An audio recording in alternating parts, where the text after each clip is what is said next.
Hi, everybody. Welcome today for our AutoMox educational panel series. Today, we're going to talk about how to supercharge IT, and specifically, we'll get into a little bit more detail about AI and automation. So thank you for joining us today. We hope this is a very exciting and informative session for you. And I'm excited to be having a panel of my peers and coworkers, which will make this even more fun.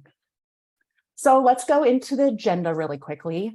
We'll do some quick introductions, and then from there, we'll go into our panel discussion.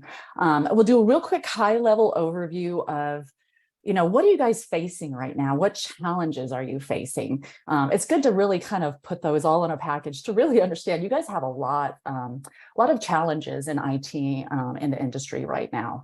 And then right after that, we'll talk about some solutions and best practices that AutoMox recommends. And then we'll do a teaser of a recent feature we just introduced. We'll talk about more specifically automation, our worklets, and the AI feature we've announced. And then from there, we'll just go into Q&A. So with that, I will get to the introductions.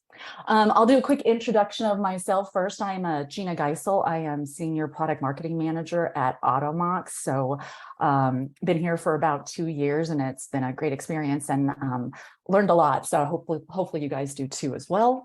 And then I will turn this over to Jack. Hey y'all, my name is Jack Miller. I'm a senior software engineer here at AutoMox. I've been with AutoMox for a year and a half, coming up on 2 years, and I've had the pleasure of working on features like AVR and the patch policy results report and the new login screen, as well as our integrations with Splunk, ServiceNow, and XOR. So also the developer of Auto AI, which is why I'm here. I'll be talking a lot about that later on in the webinar, and I'm really excited to share that with you all. Thanks, Jack.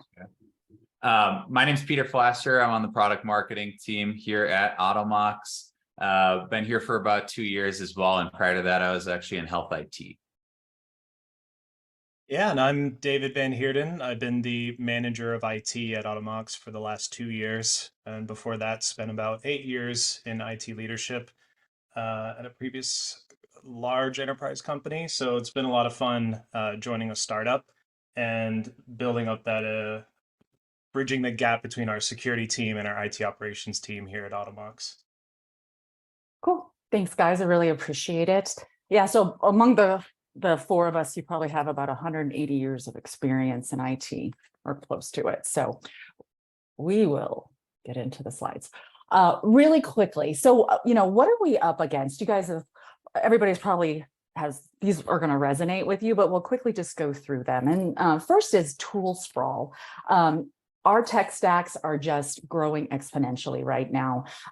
Actually, at AutoMox, we did a study, and 57% of IT said that the inefficiency in endpoint management is really due to too many tools and too many complex tools that are just really dragging down how you do work on a day-to-day basis. And that kind of leads into digital transformation too. Again, so many tools are coming out at breakneck speed, solutions for every issue that comes up. So staying on top of that is next to impossible. So you have that, as well as, I don't have to say it too much, but remote work. For a lot of us in IT, this is just a standard requirement. A lot of us want to be remote. A lot of the employees of our companies want to be remote, and we're going to have to support that now and in the future. And that's adding a lot of challenges to our daily life. This one's a little, maybe doesn't resonate with everybody, but it's something to consider. We are finding that a lot of the purchasing is not IT driven anymore. So even though IT may have to support it, understand it, and ensure that they can meet SLAs for all these purchasing of IT solutions, you guys aren't always the owner of those IT purchases. So that creates some challenges too for you. And then I put in labor. So manual work, that is just doing the mundane work, the repetitive work that really does or can keep you down to getting to more higher priority work. And so now we're going to kind of start the panel. So I'm going to turn this over to Peter. Peter, you had mentioned, talking to our customers and being a user yourself, that manual work can be a real big issue.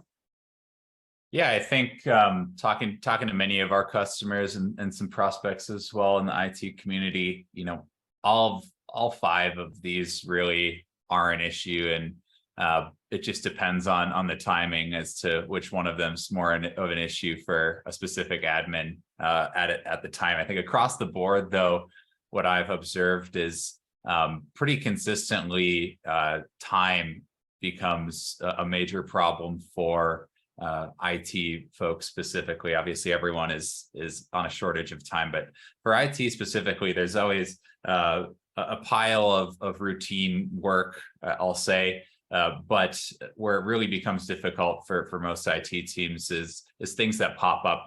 Perhaps there's a vulnerability that has to be addressed within the week, and the board is pressuring your IT leadership to provide a status, and you have to scramble to get up to date on that. Perhaps your C-suite is having issues accessing Excel, and you have to jump on the line and help them troubleshoot that in real time. All these things are maybe relatively small efforts in the grand scheme of a year, for example, but I think it really does add up in the course of a week or a month as this stuff continues to pile. Yeah, very true. Thanks, Peter. And then we're going to kind of just expand on that just a little bit. So what does this really result in for you and your organization? So starting on the left, the first four items is, 47% of you are considering leaving your job, going outside, getting more experience, and then bringing that back.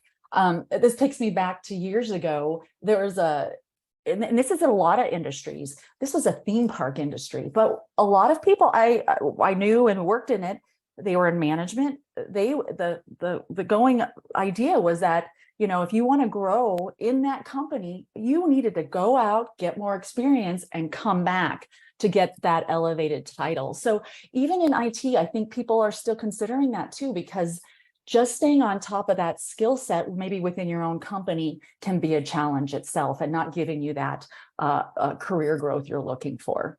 In addition, we're looking at workflow gaps, and I'm going to turn this over to David in a second, but, the handoffs between, for example, IT and security, maybe handing off those vulnerability scan reports, or maybe have another IT member who needs to remote in.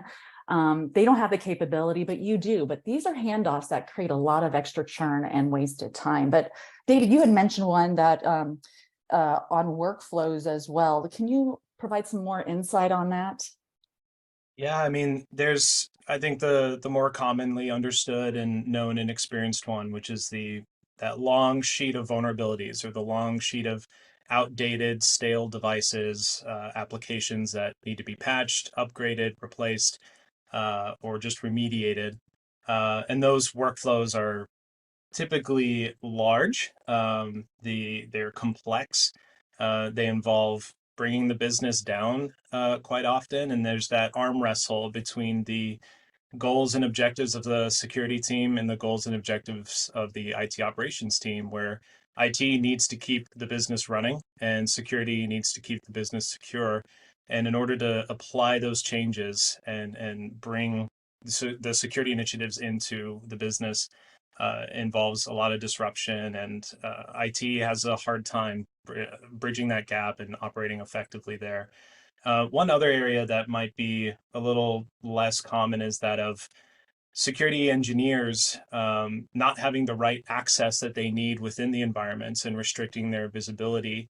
IT operators often being the ones that have the administrative accounts and control the access to things, are then tasked to also perform some of the discovery and investigative work, because the security folks don't have that visibility either.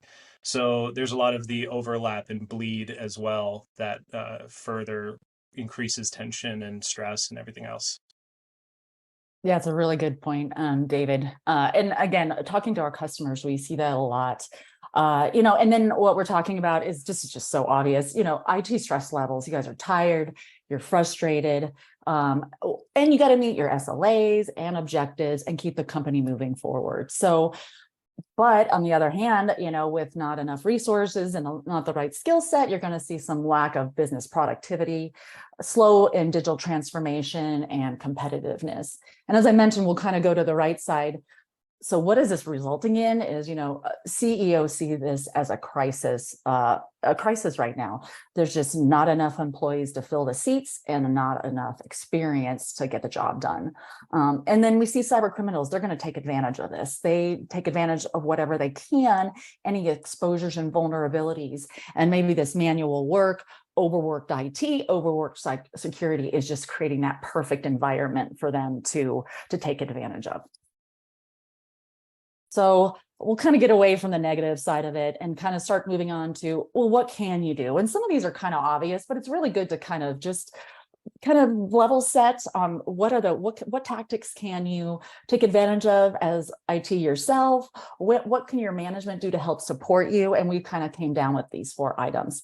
So the first one we'll go into is reduce toil. We'll talk about that buzzword a little bit more. And then we'll talk about what can we do to upskill as an IT person ourselves, and how can management support to nurture this really good talent you might have in-house, but they just haven't got that skill set up there yet. And then we'll go into really the meat of this session and what Automox is really good at. This is, automation. It's truly the answer right now for people to really get in to start alleviating a lot of this heavy workloads they have. And leveraging scripts. We're going to talk a little bit about our Automox worklets and give you guys kind of a quick rundown example of how automation can really help you. And then we've added onto that, this is our little plug for a new product. We have Otto AI, and as Jack mentioned, he is the developer of this solution. So it's really exciting to have him on board to demonstrate that feature as we wrap up the session today. Toil. I don't like this word, but I have been seeing it everywhere. And so really, what is this? This is just tech debt. What are you doing? What's tedious? What do you like? It's that thing. Do I have to still do this? Can't there be another solution to take this off my plate? That is toil. Looking around, are you still VPNing into your endpoints to support your on-prem and other devices? Can that task be reduced or handled differently? Anything that you feel like you're in the weeds is toil. And then I'm going to keep bugging David, but you had brought up a really good example of toil, and that's what was called evidence gathering you'd mentioned. So David, I'm just gonna keep bugging you if you don't mind. Keep talking. That might be top of mind for me because it's a bit of compliance season. So a lot of the toil that I've been feeling is all of the evidence gathering that we have to do. Each of the compliance requirements want screenshots with timestamps and photos and photos and photos of all the evidence that we have that we do everything properly. And it feels painful for everyone involved in the process. And so when you're experiencing that kind of toil, it helps to kind of take a step back and see, okay, is this something that I have to throw a person at, or is there a solution out there that could set and forget, and I can go in and pull a report and that meets all of the requirements in a few simple steps. And by doing so, it helps sort of expand your horizon on the kinds of solutions that are out there, because these problems are known and there are a lot of companies out there that are looking to solve that for you. And you do a cost benefit analysis, you might find that, yeah, that tool is cheaper than sending one of your more skilled people out there to go and gather screenshots of your GPOs.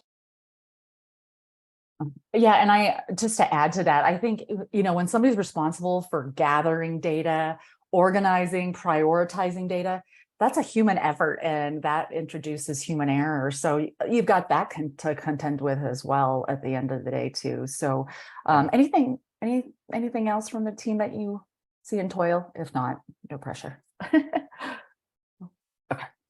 cool. Well, we will go on to upskilling and nurturing talent. I'm going to just do my little studies that we find. But one study said that 75% of IT orgs are really having a trouble finding skilled talent. In that same group, 75%, 50% of them are like, forget it. I am just going to go and upskill and nurture my existing talent. So this is getting to be a much bigger trend that we're seeing, because people are having to find solutions to work around that. There's just nobody there, and they just don't have, if there is somebody, they don't have that level of experience needed. And then one good positive note is that 72% of IT team leaders are looking into upskilling their in-house folks. So that's very reassuring too. One other thing I wanted to mention, and this is more, you all probably know about this, but take advantage of free trials. Companies are out there trying to get your business, but in the meantime, they're offering free trials, free demos. Those are opportunities for you to just learn new technologies out there. A lot of other trainings offer free CPE credits. Those are your continuing professional education credits. I always forget the acronym. You can get those from RSA. You can get those from the SANS Institute.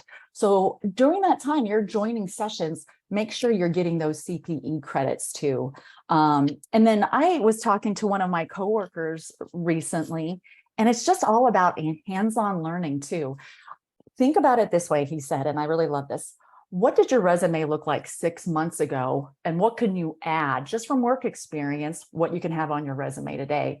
That is your own in-house knowledge that you're developing. So make sure you really take note of that and make notes as you learn skills, because those are what you can put on your resume, and you're developing your own skill set and confidence too.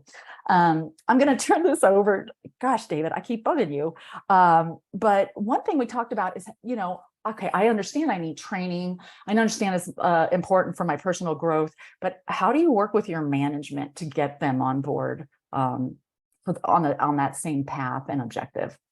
Yeah, I think the core of the concept is finding the mutual benefit in that you want to obtain new knowledge, up-level your skills, and you could go and get some courses. You could ask for, a couple hours out of the day to do that. And if your, leadership and management can afford that in your hours in each day, that's fantastic and that's incredible.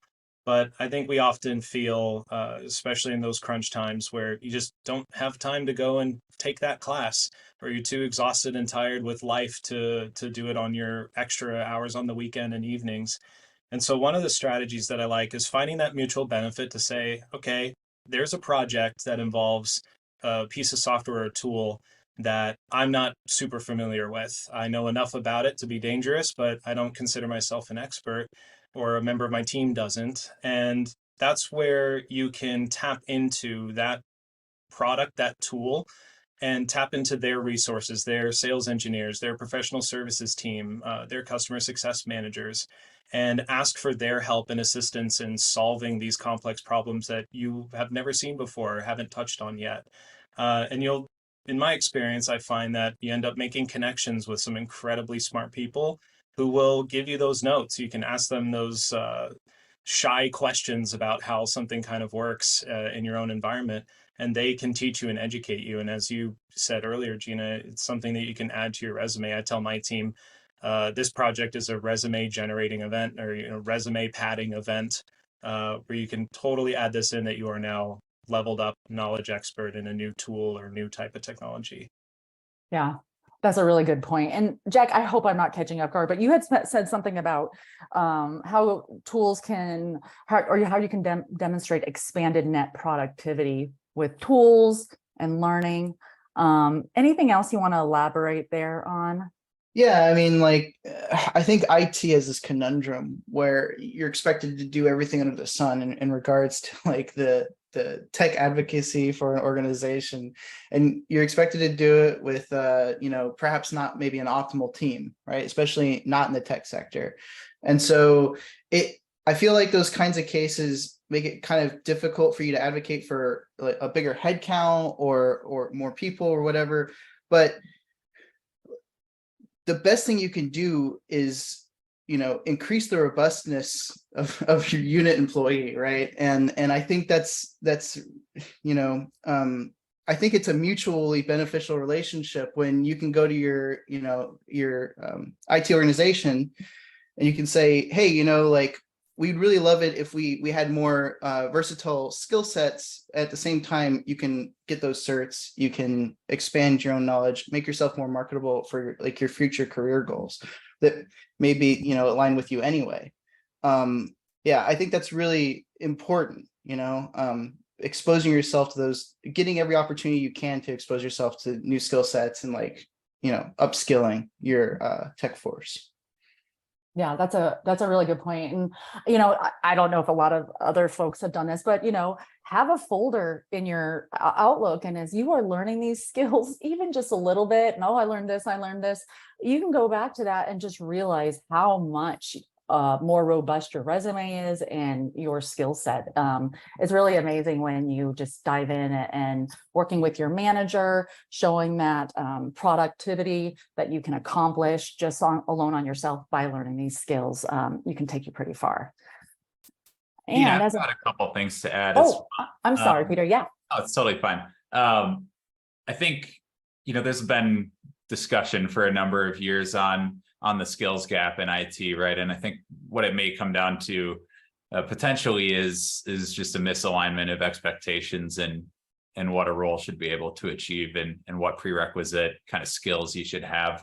I think for hiring managers, right, that means tweaking your criteria and what you're looking for. It's going to be very difficult to find somebody that checks every box, but I think one of the biggest things that you can look for in IT especially is someone that's hungry and that's demonstrated that they're hungry and they're interested in the field.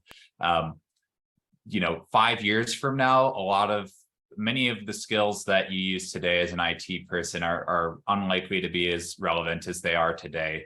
So it's a field that requires constant learning. And if you can find people maybe from non-traditional backgrounds that have taken it upon themselves to build a home lab or build a computer from scratch and tried to upgrade their motherboard BIOS and brick their whole motherboard, which I've done, by the way. I think those are really the people that you want to look for and that are going to be really successful in these roles. And I think for those of you that aren't in IT roles today that are applying, go out and do those things. Don't just watch a YouTube video that tells you about networking. Build a virtual box environment and set up a firewall and mess around with it. There's no substitute for that hands-on work. And that's stuff that you should definitely put on your resume, that you can do that stuff hands-on. And in the same vein, speaking from personal experience as someone that wanted to transition into this field that didn't have any prior IT knowledge, building that home lab that you can then go out and network with people and kind of show them what you've built and talk through it to demonstrate your understanding is going to go a long ways to connecting you to those hiring managers and those folks that might give you your first shot so you can go and really knock it out of the park. Yeah, really good point. Cool. Well, hopefully everybody's out there going to upskill their talent. Let me try to, there we go. All right. Now we're getting into meat of our session. So automation, this is the obvious one. Many of us on the session, we are using automation. We understand the benefits, but how can we really dive in and make it part of our daily lives if it isn't? Because we know it saves time, kind of saves frustration. It removes the possible potential for human error because they're doing all of this manual work. So what we're going to talk about today specifically is automation and scripting. And Automox has come up with really a revolutionary way to address automation with our scripts that we call worklets. So Peter, I'm going to turn it over to you if that's okay, and just to do a quick overview of what our worklets are. Of course. So I think automation's an interesting one. There's various forms of automation within IT that have been around for quite a while. And I think the thing that it ultimately comes down to is determining the point where automating something makes more sense than doing it yourself, right? There are some tasks that are always going to be easier to just go in and knock out ad hoc because they're infrequent or they're a relatively low lift, but there's an entire mountain of tasks that might be low lift, but are frequent enough that you should really consider automating them, even if it takes a little more time on the front end. And I think the difficult thing for IT, right, is when I look from a management perspective as a business leader, right, what they really care about is that the business is enabled. The how is up to you as IT. So there's probably not going to be a huge push for you to automate XYZ task it's going to be really important to take it upon yourself to do that, because it's going to save your team hopefully a lot of time. And the way that we've approached this at Automox, talking about the product a little bit, right, is we've created worklets, which are ways to run PowerShell and Bash scripts. So PowerShell for Windows systems, and then Bash for Linux and Mac OS systems. So that allows us to essentially, through our console, create the scripts and then deploy them at scale to whatever devices you target. We have an evaluation script block that allows you to essentially lay out your set of criteria directly within the script. So it's very flexible. And that evaluation script, you can essentially say, okay, if the endpoints that this is running on meet these criteria, then I want to go and remediate or run a script to go and fix something or do some action. And then the other side of that, right, is if they're already in the desired state, there's no reason to go and modify registry keys or install software over and over again. So that's the evaluation block, and then the remediation block of the script obviously is taking an action. That could be installing a software, that could be setting a registry key, checking password complexity, for example, and resetting that. Kind of endless use cases, basically anything that you could script or find PowerShell commandlets for, or script with Bash, you could use a worklet for. And that's great, right? Scripting is not super easy though, right? I mean, writing stuff in PowerShell and Bash is not the easiest task to do from scratch. So we've actually built out a team at Automox here that is creating a catalog of these automations. And this is based on all the stuff that we've worked with our customers, and we know is repetitive enough or time consuming enough, or both, that it's worth automating. So we've created these templated scripts that allow you to essentially bring them into your environment and plug and play the automation and target whatever devices you would like with them. Some great examples that we've seen customers use in the past for automating or saving time is migration from on-prem to Azure AD, for example, auditing settings like Intune auto enrollment for a good example, or checking a firewall configuration on a Linux system, or just simple information gathering, right? As David mentioned, it's audit season. I'm sure we have a couple of scripts out there that are gathering data for our audits to check compliance and dumping them somewhere where we can see them all at once, instead of going to each and every device for every person at the company and actually pulling that data ourselves. And we're a completely remote company, right? So our approach to IT here is well, probably similar to many of you now. Perhaps before COVID it wouldn't have been, but now it is, where we're all over the US. We have folks in Canada.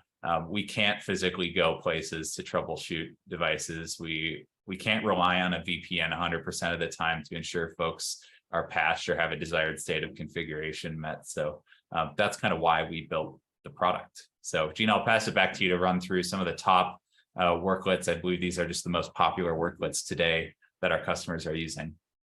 Yeah, thanks, Peter. And I should mention too, David here is not only our IT manager at Automox, he also really is involved in developing future worklets. So we have the folks who are developing these worklets have hands-on experience. So they're worklets that you can use in your everyday career. So examples, uninstalling apps by name, reboots, and we love this one because SentinelOne is a big partner of ours, is installing the SentinelOne agent. And we even detect if an endpoint does not have a SentinelOne agent, and we'll deploy that if it's not identified on that.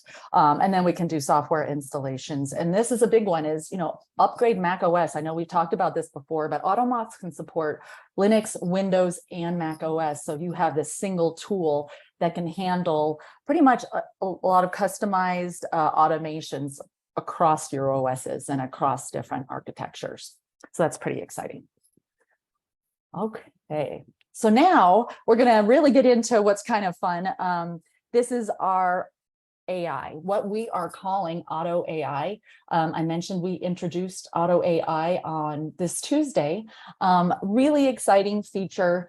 Otto AI I mentioned, and then you'll also hear about Ask Otto. That is the chat that we use in our worklets when you're developing, creating worklets using this AI feature. So what I'll do is we're going to do kind of a back and forth here. We'll have Peter, if you're okay, doing a quick overview of worklets, and then not worklets, Otto AI, and then from there we're going to showcase a couple key use cases where you might want to use our AI feature, and then we'll have Jack. You'll vote in a poll we'll have, and then Jack will show you live how the feature works, which is pretty cool. So Peter, I'll go ahead and just let you do our little overview.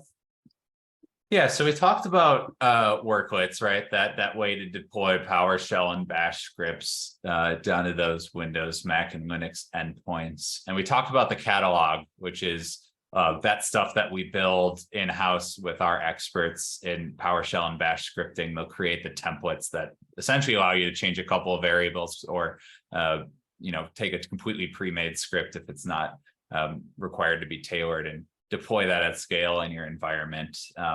That's great. We're expanding that catalog extremely quickly because we have a whole team dedicated to it now. The other great resource is the AutoMox community. We just relaunched it within the last week and a half. This is a place where all the AutoMox users have accounts and they can interact, talk about the product, and also talk about worklets, right? So if they're trying to script something, have a question on worklets, etc., essentially kind of an automation Q&A area where folks also will post stuff that they've been automating and the scripts for it. So really great resource there as well. But I think the third kind of avenue could be something that's very custom to your environment that you have to script yourself. And before we created this process, this new feature, the process would be quite manual, right? You'd have to go and research in Stack Overflow or Reddit or somewhere else to try and figure out what PowerShell commandlets or Bash script commands to use and build your script from scratch, essentially. And we didn't think that was the most efficient way to approach it. And Otto AI is a very, very unique application, we think, of ChatGPT, and it's a really interesting origin story at AutoMox as well. Jack kind of came up with the initial application within AutoMox at one of our hackathons, which is a couple of days when our development team really focuses in on creating novel innovations without the pressure of necessarily launching something to market right away. That's not the intent of a hackathon. It's to make us creative and foster that creativity within the team. But those of us that aren't developers that were on the hackathon saw this and light bulbs were going off in our heads, and we thought it could be a super useful tool for our community. So we decided to build it into the product. And essentially what you can do is ask Otto to create you a script based on your use case, right? Hey, Otto, can you create me a PowerShell script to check Intune auto enrollment status, for example? And Otto will come up with a script that you can use as a starting point to test and then deploy in your environment. We believe that this is going to save a ton of time off the top in that initial drafting and building phase of the script. So we're really excited. I'm going to pass it over to Jack in a second here to talk about it. But if you're wondering how you can get your hands on this today, if you're a complete customer of AutoMox, there's a free preview for a limited time available for complete customers. Again, this will be available for free for a limited time for those complete customers. But go ahead and if you're a global admin in those zones, you can go and enable it today for your organization. So without further ado, I guess let's talk about the use cases on Gina's end, and then I think we'll get to a demo. Yeah, we're going to start voting. So there are so many use cases. We just landed on these three. So let us know which ones you guys want to see. So cost savings. This can be, I have Linux, Mac, Windows, do I have to use separate tools for this? And then I have to create the script for it. Oh, that's a lot of money and it's a lot of time there. Learning, I might have some really senior, really knowledgeable staff, but they don't have time. So how am I going to get my junior staff up to speed and get them familiar with scripts? So we're a fine-tune, a very productive machine. And then the last one is strengthening your cyber resilience. What actions can I take that are automated, that go across all my architectures, all of my OSs, that really just give me that upper hand against cyber criminals. So as people are voting, I'm going to let Jack take over sharing, and it looks like we are going to be strengthening cyber resilience, Jack. Cool. Hey y'all. My name's Jack Miller. Like I said in my intro, I'm just a software engineer here. I'm not an IT professional, but I have a very strong and deep empathy for the IT profession, right? That's why I'm here at Automox, right? I'm building solutions for you all. I'm building solutions for the IT profession. I think Auto AI is a really great feature in the tool set that we offer our customers, right? And I can think back, my friends and I were playing Minecraft, and we, of course, I'm such a Zoomer. We were playing Minecraft, and we wanted introspection into the logs of the server, right? People wanted transparency. And I was like, oh, I could code that up, no problem. I could port the logs into Discord or whatever. But it would be a lot of time. I really didn't want to, I don't really toil and do all that stuff, right? So I asked ChatGPT. I was like, all right, I've been messing around with ChatGPT. Let me give it a shot. And I said, write me a script that, gets the logs. There's log rotation here, parse out the logs, make a Discord API call. And in an hour, I had a script that was porting live data from our Minecraft server into Discord, right? And at that point, I realized that LLMs, large language models, are going to take over the world. AGI, artificial general intelligence, is on the horizon, and we will be subservient to our AI overlords soon enough. But really, though, I'm like, if you're sleeping on ChatGPT, right? If your organization doesn't use some form of, AI today, whether it's legal or maybe you just haven't gotten the time to look into it, maybe you haven't had the chance to validate it. Take my word for it. And hopefully after today's demo, you'll have a higher reverence for this technology and how innovative it is, right? In even such a immature stage as it is today. So I'm going to share, and we're going to talk about strengthening cyber resilience in your IT organization using Auto AI, right? And as I get my screen share going, we're not just talking about a wrapper for ChatGPT, right? You can go and whatever, go to ChatGPT and get the same result set, right? We've spent a lot of time here pioneering, doing some of the pioneering work that people like Microsoft and Apple and Google are trying to figure out. Building applications on top of these new technologies is hard. And I think we've done a pretty great job of delivering our first and potentially the first product in this space to do what we're doing, right? And I think that is super exciting. So I have a use case here that I'd like to start with. We'll hop into our policies. I'm going to create a policy that's a worklet, right? And this is how you get to that screen that Peter was talking about worklets earlier. We're talking about evaluation code, remediation code. We're just going to worry about the remediation part for now. I don't have a ton of time, right? We want to have a lot of time left over for questions. So we're going to, I have this use case here. I had this CVE, right? Okay, cool.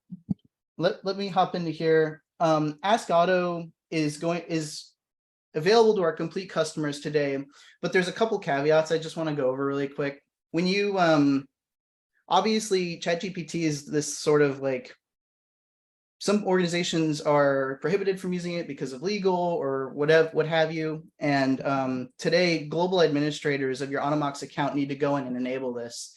And they can do it by going into the worklet screen here and doing what I just did and hitting enable, right? And there's a legal disclaimer you have to accept where you have to recognize that, hey, it's ChatGPT. Hey, I'm going to be interfacing with a third party, you know, like don't enter any PII or sensitive information. But once you do that, anyone who has access to creating worklets can come in here and create a session, right? And everyone has their own session, a little chat session. And their experience is similar to what I just experienced. So Otto greets me and like is a total bro about it. And he's like, hey, you know, how can I help you? And this is part of what makes our solution unique, and that we curate Otto in a way where, you know, it feels like you're talking to another person. You know, maybe it doesn't pass the Turing test or whatever, but you know, like it's a really, I think it's a pleasant experience, right? So my example here evaluates, let me see here. I've got this CV right here. What is this guy? I'm curious. Cred update, NVD. Okay, great. Protocol. All right, cool. So we want to create a PowerShell script. In short, we basically want to create a PowerShell script that sets a registry value to 1. If it doesn't exist, create it. It's like really basic stuff. So let's do that actually. So create a PowerShell. I can actually just say write a Windows worklet that sets the allow. I have this all right here. Encryption, Oracle, registry under, and I have the path here. Parameters to 1. If it doesn't exist, create it. And if it exists and isn't 1, then set it to 1. Okay. And then we can, like, you know, do it in a try catch and return and log any errors when the output, when the try is successful. Write out that remediation was successful, and this will show up in the agent logs, which is great, your event log, and exit 0. If it fails, write out remediation failed, provide well, at least use proper punctuation. It's actually pretty like tolerable when you make mistakes in your punctuation. If you're like me, provide the error exception message and exit 1. It's a lot. Let's see if it can do it. So we're gonna wait for Otto, and it has to hit the API. It comes back, and it's actually a really like computationally sort of intensive thing. It has to like parse out what you're saying and then return it back and do all the computation. But Really did cover it. And you guys can see how he wrote out what he was trying to accomplish. The script was written. You know, one thing though, like all AI, and I think all of us can talk to this is not the end all be all. It's very important to make sure you check it, you test it, and then run it. Nothing's like, you know, cut and paste exact, because you know, ChatGPT is going out there gathering all the information available to it and writing the best script it can. So it's a very impressive, the scripts that it does write. But you know, as IT, we have to make sure that we're on top of it and that the script is accurate and correct for what we are trying to accomplish. Just want to make that caveat. Anything else we wanted to share on that? No, and I mean, as you can tell, Jack is extremely passionate about this feature, and we have an incredible worklets focused team at Automox. And so we definitely want you to engage in the community, post feedback on the kind of results that you've gotten out of Auto AI, and let us know what you'd like to see different out of it. And we have our eyes on that pulse, and we want to make this better and tune it to our community and tune it to our sysadmin needs. Yeah, I mean, First of all, what an exit by Jack. That's probably the closest thing you can do to a mic drop on a virtual Zoom webinar. But I know I think he's going to try to make it back here for some of the Q&A time as well. So I'll chat just a little bit, right? It's similar to ChatGPT. This is, I mean, we are using the ChatGPT API. So the more specific you can get in your prompts, like Jack was in the demo, the better the answers you're going to get. The great thing that we do with Otto AI is commenting out and also kind of explaining the script within the chat box, so you understand what the commands are doing. And this is kind of goes back to the learning aspect as well, right? As you're creating scripts, Otto AI is going to help to guide and teach you what's actually going on in the script with each of the PowerShell commandlets or within the Bash script itself, so you can understand what's happening. You know, since we are using ChatGPT's API here, just going to some of the questions I see in the chat right now. You know, we're reliant on the data that it's trained up to. So if you enter a specific CVE and tell Otto, ask Otto to remediate it, if it's a CVE from, you know, last week, it's probably not going to be very helpful because the data isn't trained yet. But if you understand that the remediation requires, for example, resetting or setting a registry key somewhere, you could take that approach as well to troubleshoot. One question came up is, so if I have a worklet I like, can I leverage Chat GPT to enhance that worklet, to update that worklet? And I think the answer right now is no. Is that a correct statement? Correct. Yeah. Otto, if you ask Otto, he'll help you to write a script, but you can't reverse it today and ask it to interpret your code, I believe is what that question would be getting at. I think the other question that I'm seeing is, so today this is available as a limited time free preview for complete tier customers in AutoMox. We will be coming out with some announcements on how this will be packaged moving forward within the next couple of months here. So looking forward to that as well. But for now, we're in a free preview for a limited amount of time for complete customers. I think I still don't get what Otto can give you that Chat GPT directly can't. I think this is, I want to refer back to the team, but, Jack's there. Hey, Jack, here's a good question, put you on the spot. I still can't get what Otto can give that Chat GPT directly can't. And I think, yeah, sure. Yeah. Yeah. So can you hear me okay? Sorry, my laptop just rebooted out of nowhere. David, I need you to get on it stat. So all right, folks. Sorry, I had to cut the demo short here. I'll answer this question though. So like I said, it's not just a wrapper for ChatGPT. We actually do present the API with some really great data to preempt your queries to make things so much more faster and efficient.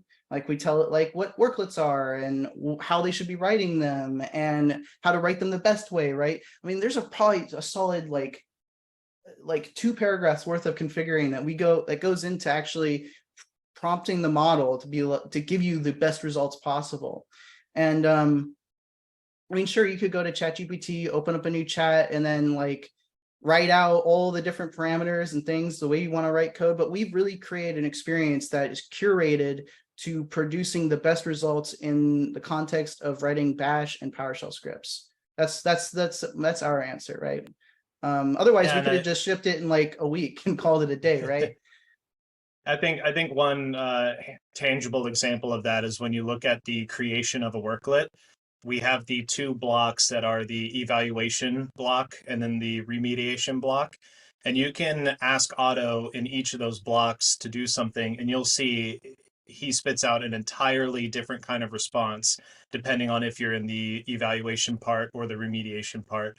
And that speaks to the type of tuning that our team has been able to build into it. Yeah, and we're looking as a team to, in the future, better refine and use Auto AI as a platform and really create a like a world-class, like unique experience for IT operators to interact with AI interfaces, right? That's, I can't go into more than that, but we really want to do that, right? As a product organization. Ask Otto is a great idea. You mentioned using the API, which implies the publicly available version is used, not one that's locally hosted. How are you ensuring customers who depend on this feature won't lose access if something happens to the project? How are you ensuring customers who depend on this feature won't lose access if something happens to the project? So I'm guessing that implies like OpenAI or something, like we can't use OpenAI anymore. And in that case, I mean, OpenAI has SLAs. We're working with them to like ensure that that doesn't happen, right? Just like any API that you might depend on, or any library for that matter. Like we're always like assessing like what the best technology is to use for these kinds of solutions, and it doesn't have to be OpenAI, and it is in this situation. But in the future, like if something happens to OpenAI, there's nothing that says we can't like pivot to a new model or host our own. But we're hoping that doesn't happen, of course, because OpenAI has SLAs as well, right, with their enterprise customers. So. All right, cool. Thanks, Jack. And as I mentioned, we'll get back to everybody else in your questions. A lot of great questions coming in. So really just want to recap, you know, AI and automation, you know, as you've seen the demonstration by Jack and, you know, Peter reviewing our features, and just in general, some of the best practices we gave you, you know, these are great ways, you know, it's always important. You want to simplify, you want to be able to fix fast. That's our term. Let's not have a bunch of, you don't want your list to expand of to-dos. Let's just fix things, get them done fast, get them on off your list, and so you can move on to higher priority work. And then win hours back in your day, and you're going to be able to do it at scale because you're going to be able to take care of both your Mac, Windows, and Linux as well with one tool. So that's really going to enable you to scale.